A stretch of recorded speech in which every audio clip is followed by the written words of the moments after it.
Hello students,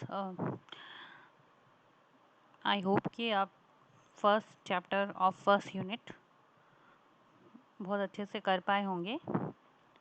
now आगे बढ़ते हैं हम इसी सीरीज़ में और चैप्टर नंबर 2 स्टार्ट करते हैं from today, that is sexual reproduction in flowering plants.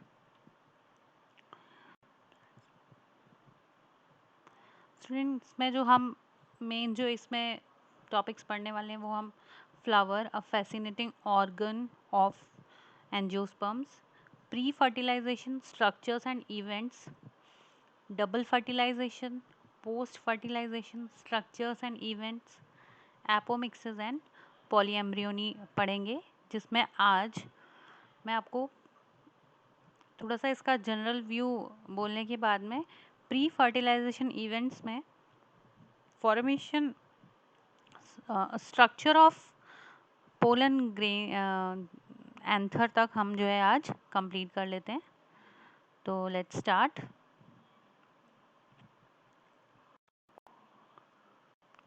Flower, a fascinating organ of angiosperms. Humans have had an intimate relationship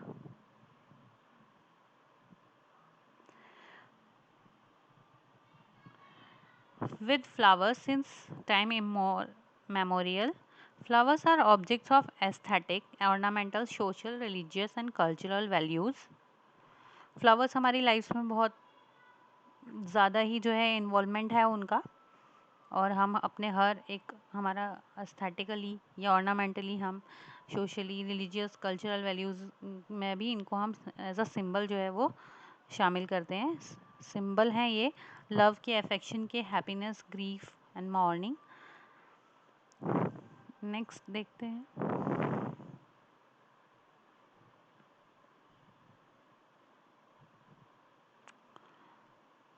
बच्चों यहाँ पर एक स्ट्रक्चर दिया हुआ है, फ्लावर का स्ट्रक्चर है। हम लोग जानते हैं, आप लोग को ये स्ट्रक्चर जो है वो आई थिंक आता होगा आपको बनाना। You can draw it very well, but today we are going to revise it again.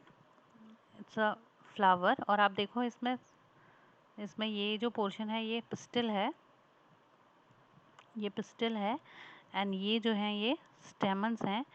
तो ये एक बाइसेक्सुअल फ्लावर हम कह सकते हैं, क्योंकि इसमें मेल और फीमेल पार्ट जो है वो दोनों प्रेजेंट हैं।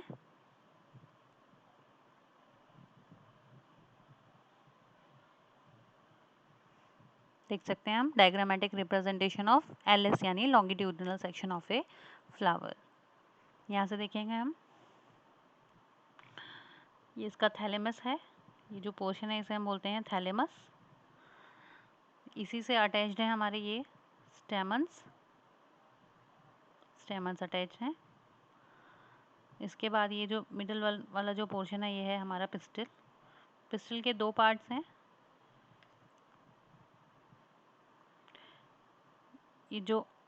ये वाला जो स्वलन वाला पोर्शन है, सबसे पहले हम पिस्टिल के पार्ट्स पढ़ लेते हैं।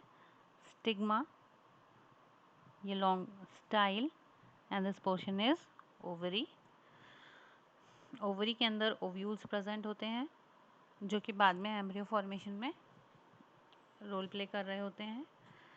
यहाँ पर मेल पार्ट है स्टेमन्स। स्टेमन्स दो पार्ट्स में डिवाइडेड होते हैं, एंथर एंड फिलामेंट। कलरफुल जो लीव्स होती हैं प्लांट फ्लावर की, ये जो कलरफुल लीव्स हैं ये हमारी पेटल्स होती हैं, जो कि अट्रैक्शन के लिए हैं। फ्लावर को एक जो बहुत सुंदर कलर देती हैं ताकि इंसेक्ट्स या एनिमल्स अट्रैक्ट हों इनकी तरफ में, उसके लिए हैं। ये जो ग्रीन जो लीफ लाइक स्ट्रक्चर्स होते हैं ये सेपल्स होती हैं। जब फ्लावर बड की शेप में होते हैं तब ये उसको प्रोटेक्ट कर रही होती हैं, क्योंकि वो तब तक पूरी तरीके से डेवलप नहीं हो चुका होता है फ्लावर, इसीलिए उसको प्रोटेक्शन का काम करते हैं हमारे सेपल्स। जो फ्लावर का जो एग्रीकल्चर है उसको हम बोलते हैं फ्लोरिकल्चर। जो हमारी जो एग्रीकल्चर है जिसमें फ्लावर फार्मिंग होती है उसे हम फ्लोरिकल्चर कहते हैं। To a biologist, flowers are morphological and embryological marvels and sites of sexual reproduction. In class 11th, you have read the various parts of a flower. Figure 2.1 will help you to recall the parts of a typical flower. You can name two parts in a flower in which the two most important units of sexual development, reproduction develop. Next जो है वो है हमारा pre fertilisation. Pre fertilisation मतलब पहले, fertilisation से पहले के जो इवेंट्स हैं. फर्टिलाइजेशन मीनिंग होता है कि fusion of gametes to form zygote. तो हम कहेंगे कि फर्टिलाइजेशन हो गया. सेक्सुअल रिप्रोडक्शन का पार्ट है फर्टिलाइजेशन. और अगर फर्टिलाइजेशन से पहले के जो इवेंट्स हैं, जैसे कि गैमीट्स का फ्यूज़न तो फर्टिलाइजेशन है, लेकिन गैमीट्स के बनने का प्रोसेस और गैमीट्स का ट्रांसफ़र वो प्री फर्टिलाइजेशन इवेंट्स के अंदर आ जाएगा. और इसी में हम पढ़ेंगे स्ट्रक्चर्स क्या हैं इनके, कहाँ से ये जो गैमीट्स हैं ये बन रहे हैं, कैसे डेवलप हुए और किन इवेंट्स की वजह से ये डेवलप हुए और फिर ट्रांसफ़र हुए.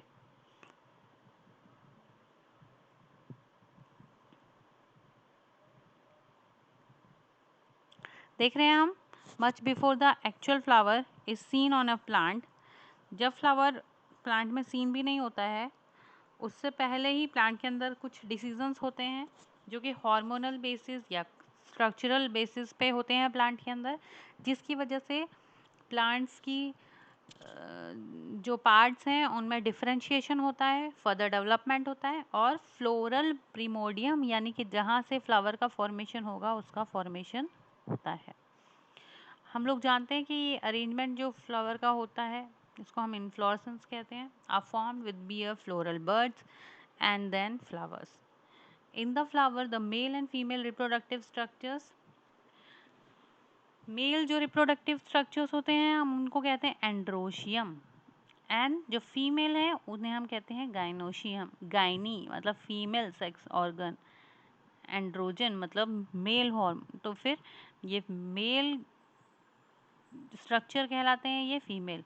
यानी जितने भी स्टेमन्स होंगे वो एंड्रोशियम के अंदर आएंगे, जितने भी पिस्टल होंगे वो गाइनीशियम के अंदर आएंगे. पिस्टल गाइनीशियम के अंदर और यहाँ पर एंड्रोशियम के अंदर आएंगे stamens.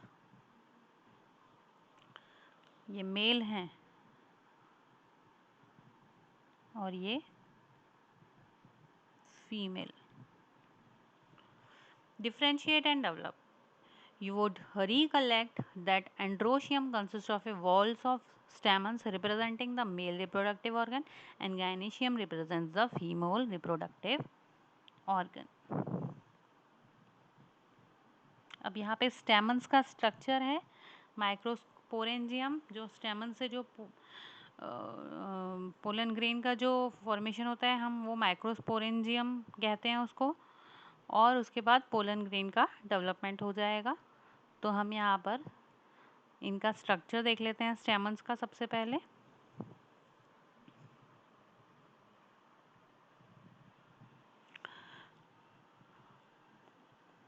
Figure 2.2 shows the two parts of a typical stamen, the long and cylinder stalk that is filament. ये जो पोर्शन है, ये जो है हमारा पोर्शन, इसको हम बोलते हैं फिलामेंट. थ्रेड लाइक जो स्ट्रक्चर है, स्टॉक डंडी जो है उसकी वो फिलामेंट है.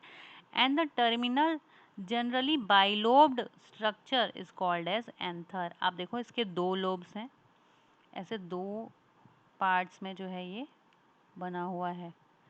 ये वन, ये टू, ये वन लोब, ये टू लोब. ये इसीलिए ये स्ट्रक्चर हो गया बाइलोब्ड स्ट्रक्चर हो गया. जो हमारा एंथर है ये बाइलोब्ड स्ट्रक्चर है. एंड जो स्टेमन का जो प्रॉक्सिमल, देखो दो तरह के पार्ट होते हैं. एक होता है प्रॉक्सिमल, प्रॉक्सिमल होता है नियर टू बॉडी, बॉडी से बहुत ही पास में जो होगा, जुड़ा हुआ जो रहेगा वो प्रॉक्सिमल पार्ट है. एंड दूसरा पार्ट होता है डिस्टल, ये होता है अवे फ्रॉम बॉडी. अवे अगर है तो फिर वो डिस्टल पार्ट है। तो ये जो है ये प्रॉक्सिमल पार्ट जो है एंड जो है फिलामेंट का, हम देखें ये देखो, ये जो प्रॉक्सिमल पार्ट है एंथर का, ये जुड़ा रहेगा थैलेमस से। यहाँ पे इस तरीके से प्लांट का जो, या तो ये इस तरीके से यहाँ ओवरी के साथ जुड़ा रहेगा, या जो फ्लावर का जो थैलेमस होगा ये उनके साथ में ये हमारे स्टेमन्स यहाँ से अराइज हो जाएंगे। तो ये जो प्रॉक्सिमल पार्ट है ये थैलेमस से जुड़ा रहता है, या फिर फ्लावर की पेटल से। The number and the length of the stamens are variable in flowers of different species. अलग अलग स्पीसीज के अंदर स्टेमन्स का नंबर एंड जो उसकी लेंथ है वो डिफर कर सकती है। If you were to collect a stamen each from 10 flowers, अगर हम अलग अलग फ्लावर्स से देखें और उनके स्टेमन्स को अगर हम किसी स्लाइड पे रख कर देखें, तो हम देख पाएंगे कि उनमें बहुत ज़्यादा आपको उनके जो स्ट्रक्चर्स है, जो उनकी लेंथ है, जो उनकी थोड़ा सा लोब्यूलर जो उनका जो लुक है वो थोड़ा डिफरेंट होगा। A typical angiosperm anther is bilobed. A typical angiosperm anther is bilobed, देख लिया हमने, 2 लोब्स हैं इसके, with each lobe having 2 theca. दोनों लोब्स के अंदर 2 थीका अलग अलग होते हैं। They are dithecous. हम देख रहे हैं ये हमारे पास में ये लोब दे रखा है। अब देखिए ये साइड एक लोब है, ये साइड एक लोब है, और ये 2 थीकाज में डिवाइडेड है, ये 1 ये 2, ये 2 थीकाज में डिवाइडेड है। तो हर एक लोब में 2 थीका प्रेजेंट है, इसीलिए ये डाइथीकस है। Often a longitudinal groove runs lengthwise separating the theca. एक लॉन्गिट्यूडनल ग्रूव जो है वो इसमें मूव करेगा, जो कि थीका को सेपरेट करेगा lengthwise. Let us understand the various type of tissue they organisation in transverse section of a anther. अब एंथर में ट्रांसवर्स सेक्शन इन्होंने ये काटा है, अगर हम सेक्शन को ऐसे काटते हैं तो ये ट्रांसवर्स सेक्शन हो जाता है। तो ट्रांसवर्स सेक्शन काट कर हम उसके एंथर को जो है वो स्टडी करने जा रहे हैं।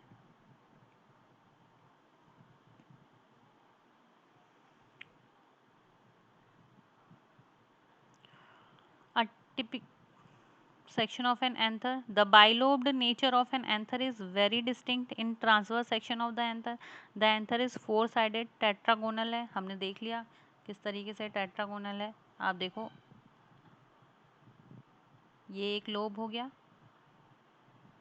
ये एक लोब हो गया, ट्रांसवर्स सेक्शन काटा है, यहाँ से ये थीका हो गया, यहाँ पे ये थीका हो गया।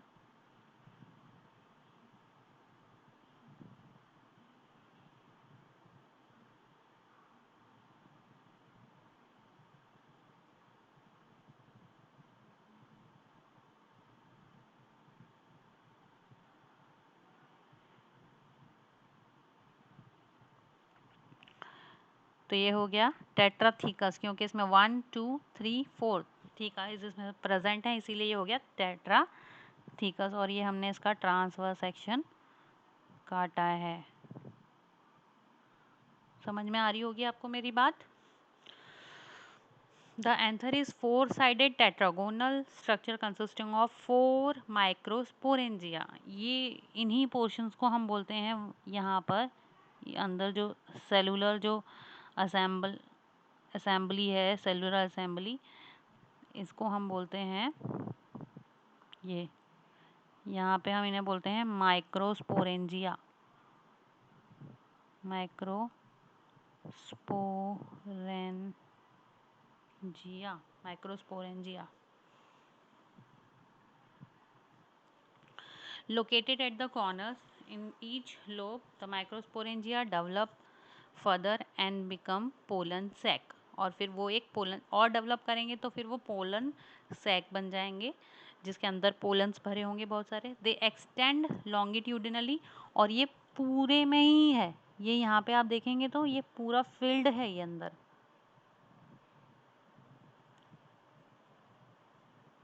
ये पूरी तरीके से लॉन्गिट्यूडिनल वे में एंथर के अंदर ये पूरा प्रेजेंट है, ये सेल मास जो होता है microsporangia.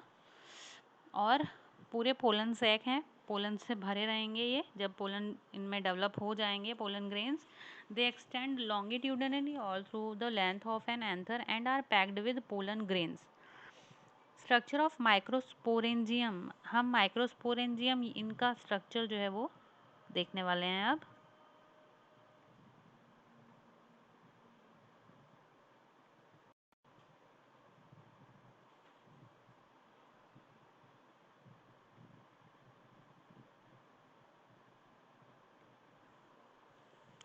In our transverse section, the typical microsporangia appear nearly circular in outline। जैसे कि अगर मैं एक लोब्यूल का स्ट्रक्चर बनाऊं और उसके अंदर मैं एक माइक्रोस्पोरेंजियम, एक यहाँ पर 4 माइक्रोस्पोरेंजियम होंगे एक एंथर के ट्रांसवर्स सेक्शन में, दोनों लोब्स में मिलाकर, तो हम देखेंगे तो ये किस तरीके का स्ट्रक्चर हमें दिख रहा है। एक हमें ये दिख रहा है circular structure, and it is generally surrounded by 4 wall layers. इसके आसपास में यहाँ जो वॉल लेयर्स हैं ये मेनली 4 वॉल लेयर्स है, ये सराउंडेड है। कैसे हैं ये लेयर्स? सबसे बाहर की तरफ वाली हम जानते हैं एपिडर्मिस है, नेक्स्ट इसके बाद एंडोडर्मिस, मिडल लेयर्स हैं यानी 2 3 4 लेयर्स होंगी, and the inner one is known as tapetum. Outer 3 जो लेयर्स हैं ये फंक्शन करती हैं प्रोटेक्शन का, अंदर जो पोलन्स हैं उनको प्रोटेक्शन का हेल्प करती हैं, and help in dehiscence of anther to release pollen. और जब एंथर जब यहाँ से ब्रेक हो जाएगा, यहाँ से जब एंथर ब्रेक हो जाएगा तब ये यहाँ से एंथर ब्रेक होगा तब ये क्या करेंगी, ये इसमें से इनको निकालने का काम करेगी पोलन्स को। और जो टैपेटम है ये क्या है, इनर मोस्ट वॉल लेयर है tapetum. It nourishes and developing pollen grains, इसी से डेवलप होंगे और इसी से नरिशमेंट मिलेगा। डेवलपिंग पोलन ग्रेन को ये नरिशमेंट देगी। Cells of the tapetum possess dense cytoplasm. Tapetum के जो सेल होते हैं इनका जो साइटोप्लाज्म होता है ये काफ़ी डेंस होता है, generally have more than one nucleus है उसके पास, और काफ़ी डेंस इसका जो है साइटोप्लाज्म होता है।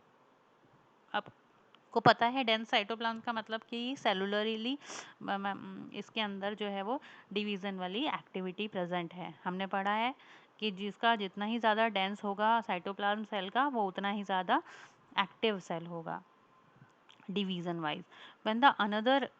When the anther is young, a group of compactly arranged homogeneous cells called sporogenous tissue occupies the center of each microsporangium। जैसे ही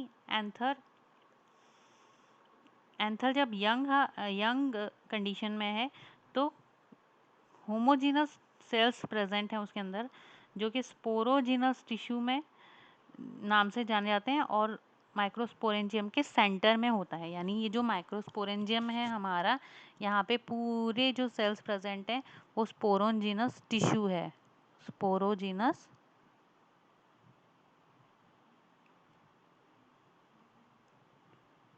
टिश्यू है ये।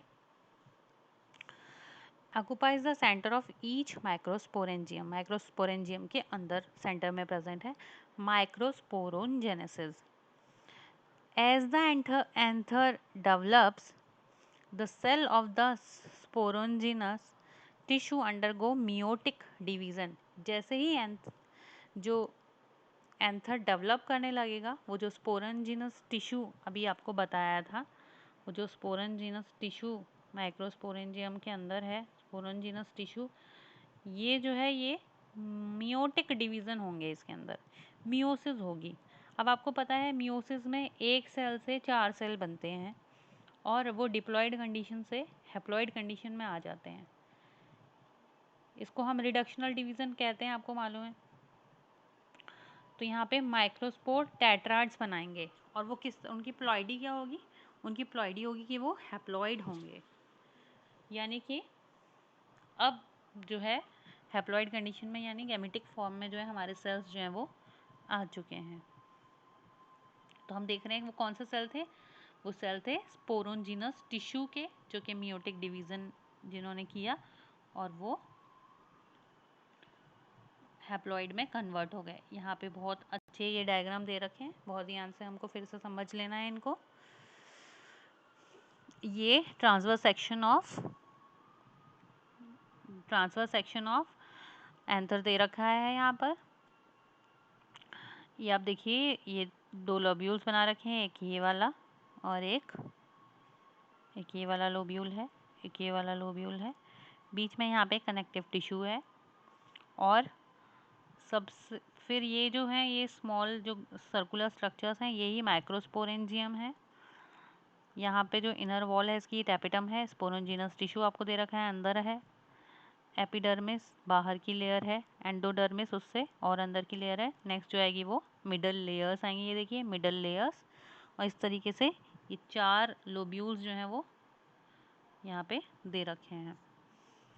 यहाँ और ज़्यादा इस व्यू को जो है इन्होंने एनलार्ज किया है, सेल्स दिख रहे हैं हमारे, सेलुलर स्ट्रक्चर्स दिख रहे हैं। आप देखिए इतना व्यू इन्होंने जो है ये यहाँ से निकाला है। इसमें देख रहे हैं हम ये वाली जो लेयर है ये यहाँ दे रखी है, एपिडर्मिस बाहर की लेयर, फिर एक लेयर एंडोडर्मिस, बीच में कुछ लेयर्स, मिडल लेयर्स हैं, 2 लेयर्स दे रखी है मिडल लेयर। नेक्स्ट जो आ रहा है वो आप देखो टैपेटम, इन्होंने कहा इसका साइटोप्लाज्म डेंस है इसीलिए ये डॉटेड डॉटेड डॉटेड ये सेल जो हैं आपको ये वाली लाइन के जो सेल हैं ये आपको डॉटेड दिख रहे हैं, यही टैपेटम है।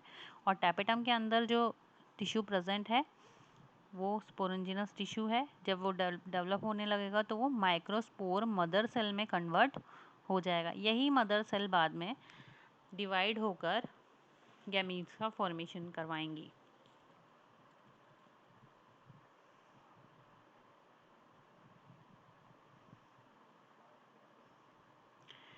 ये एक डेhiscence एंथर दे रखा है, या एंथर जब ब्रेक हो जाता है, जब ये अपने पोलन्स रिलीज करेगा तब बताया है इन्होंने कि किस तरीके से पोलन जो है वो इसमें से रिलीज होंगे। एंथर कैसे डेhiscence करेगा वो बताया है इन्होंने। ये बाहर की लेयर हमको पता है ये एपिडर्मल लेयर है। इसके बाद में आप देखिए यहाँ से ये जो पोर्शन है इधर से इन्होंने रप्चर हो गया है ये हमारा एंथर, और यहाँ से पोलन ग्रेन्स जो हैं वो इन लोब्यूल्स के अंदर से रिलीज हो रहे हैं और ये पोलन ग्रेन्स हैं।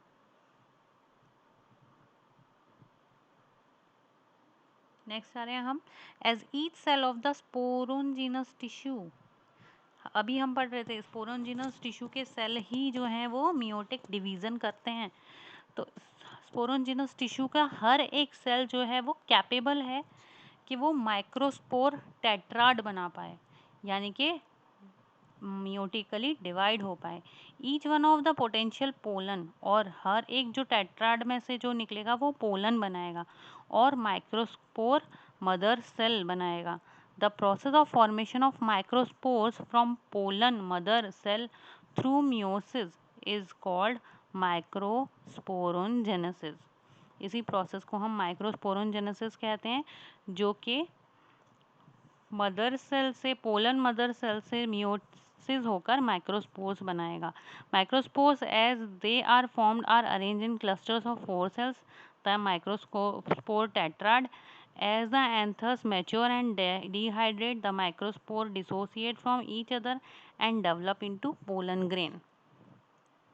पहले वो डिवाइड होने के बाद माइक्रोस्पोर टेट्राड्स में ही प्रेजेंट रहेंगे। जब एंथर मैच्योर होगा, डिहाइड्रेट यानी कि सूख जाएगा और रप्चर हो जाएगा, तब ये पोलन ग्रेन्स में कन्वर्ट कर लेगा इनको।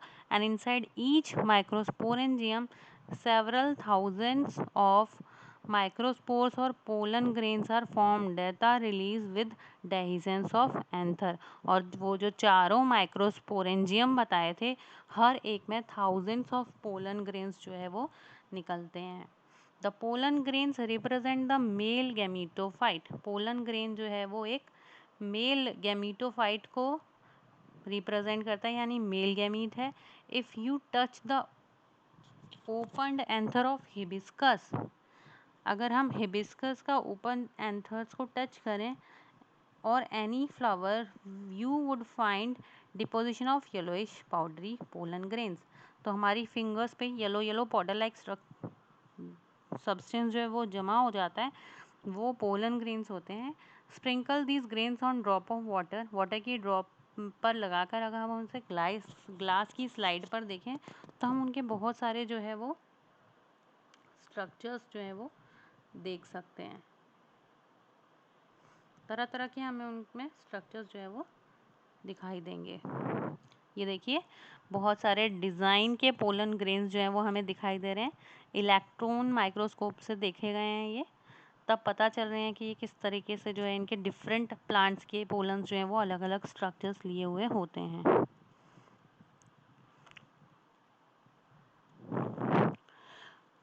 Pollen grains are generally spherical, measuring about 25 to 50 micrometers in diameter. It has a prominent two-layered wall. Hard जो आउटसाइड की लेयर होती है पोलन ग्रेन की, उसे हम बोलते हैं exine, made up of sporopollenin. Pollen grain की आउटर लेयर एक्साइन है जो कि स्पोरोपोलेनिन की बनी है। मोस्ट रेजिस्टेंट ऑर्गेनिक मटेरियल है ये, यानी कि बहुत ज़्यादा हार्श कंडीशंस में भी रह सकता है, इस पर कोई नुकसान नहीं होता है ये स्पोरोपोलेनिन वाला जो केमिकल है। It can withstand high temperatures, strong acids and strong alkali. No enzyme that degrade sporopollenin is so far known. कोई ऐसा एंजाइम नहीं है जो स्पोरोपोलेनिन को डिग्रेड कर पाए, जो अभी तक जो है वो हम उसे सर्च कर पाए हों। Pollen grain exine has prominent aperture called germ pores, लेकिन इनके अंदर बीच में कुछ पोर लाइक स्ट्रक्चर्स होते हैं जो कि जर्म पोर कहलाते हैं। वह स्पोरोपोलेनिन इज एब्सेंट, जहाँ पे स्पोरोपोलेनिन नहीं होता है। पोलन ग्रेन एक वेल प्रिजर्व्ड फॉसिल्स के जैसे भी जो है वो वर्क करते हैं। हमें फॉसिल्स में पोलन ग्रेन्स भी मिलते हैं because of the presence of sporopollenin. The exine exhibit a fascinating array of patterns and design, जो हमने अभी अभी ऊपर देखे थे, बहुत ही डिफरेंट टाइप के डिज़ाइंस हमने एक्साइन की वजह से ही देखे थे उनके अंदर।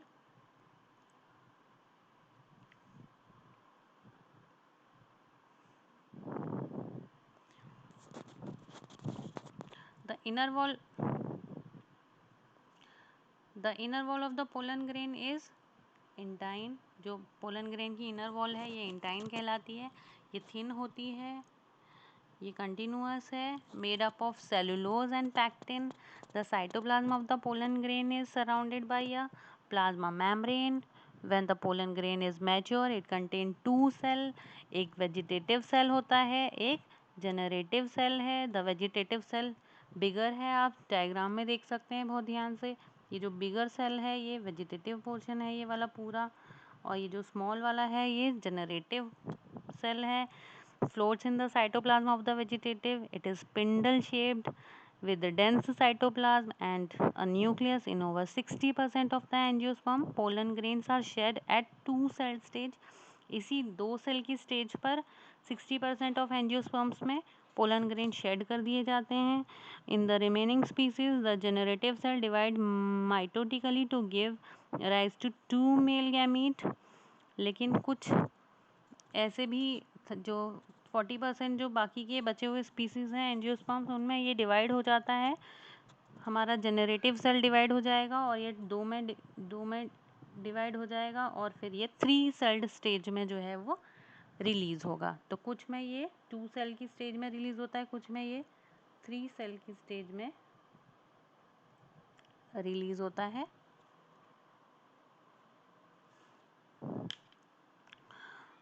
Pollen grains of many species causes severe allergies and bronchial afflictions। बहुत सारे स्पीसीज़ के अंदर पोलन के जो स्पीसीज़ हैं वो हमारे अंदर एलर्जीज़ या ब्रोंकियल एफ्लिक्शंस, यानी हमारा जो ब्रोंकस है उसमें इरिटेशन और रेस्पिरेटरी डिसऑर्डर्स कर सकता है, अस्थमाटिक हो सकते हैं या ब्रोंकाइटिस हो सकती है, ब्रोंकस जो है वो उसमें इरिटेशन हो सकती है। And it may be mention that parthenium और carrot grass that came into India as contaminant with the imported wheat has become ubiquitous in occurrence and cause pollen allergy। आपने देखी होगी ये गाजर घास या पार्थेनियम, वाइट कलर के इस पे छोटे छोटे फूल आते हैं हर जगह हमारे देश में। आपको हर जगह जो है वो जो भी बेयर जो एरियाज़ हैं वहाँ पे, ओपन एरियाज़ जो हैं वहाँ पे ये ग्रो होती हुई दिख जाएगी। ये जो है पोलन एलर्जी का एक बहुत मेजर कॉज भी है। Pollen grains are rich in nutrients. It has become a fashion in recent years to use pollen tablets as food supplement, क्योंकि बहुत ज़्यादा न्यूट्रिएंट रिच है इसीलिए इसके सप्लीमेंट, फूड सप्लीमेंट भी बन रहे हैं। In western countries a large number of pollen products in the form of tablets and syrups are available in the market. Pollen consumption has been claimed to increase the performance of athletes and race horses. Race horses और athletes में उनकी performance increase करने के लिए ये pollen consumption जो है वो कराया जाता है। व्हेन वंस दे शेड, जैसे ही पोलन शेड हो जाते हैं, pollen grain have to land on stigma, वो उन्हें फीमेल पार्ट पर जाना ही होगा। Before they lose viability they have to bring about fertilisation, अगर उन्हें फर्टिलाइजेशन कराना है और उनकी एक्टिविटी बने रहने तक उनको वहाँ तक लैंड करना है स्टिग्मा तक। And how long do you think the pollen grains retain viability? The period for which the pollen grain remain viable is highly variable, some extent depends on the किस तरीके का टेम्परेचर या humidity है। In some cereal such as rice, wheat, pollen grains lose viability within 30 minutes.